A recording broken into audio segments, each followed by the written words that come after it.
نماز عمرов پیرمردی است که بیکس و تنهاست. او در ناحیه فرخار در حجره تنگ با شرایط نه آنقدر خوب و بالای این همه تنها به سر میبرد.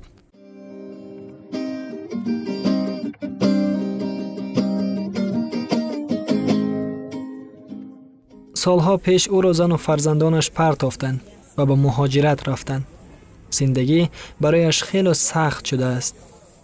پیری به ایشان غلبه کرده، اما از سببی که کسی ندارد مجبور است با هر راه نباشد بار سخت روزگار را خودش بر دوش بگیرد. قبلا که جوانتر و جسماً با قوت بود، در ساختمان کار میکرد و زندگی را پیش میبرد. میگوید از خردی عاشق صنعت بود و زمان مکتب خانه با اسباب نی ماهرانه می نواخت. بعد از او نواختن چندین اسباب های دیگر را نیز از خود نمود. او امروز نوازنده خوب گیتار است. صاحب هنر بودن نماز را در سر پیری ذره هم باشد کمک کرد. امروزها نماز عمرов با گیتار در خیابان‌های ناحیه فرخار نوازندگی می‌کند. میگوید درآمد روزگارش نیز از همین جاست. از آنه که ایام پیری به ایشان غلبه کرده، دیگر نمی‌تواند ساختمانچی باشد و کار را با این شیوه ادامه می‌دهد.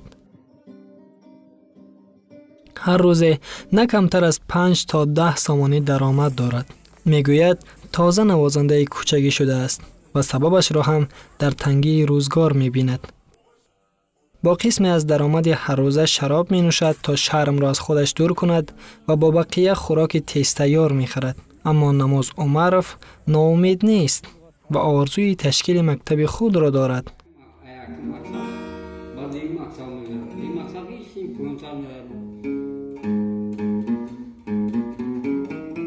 این زمان ایشان با چند تن شاگردان کسب خود را رایگان می آموزاند.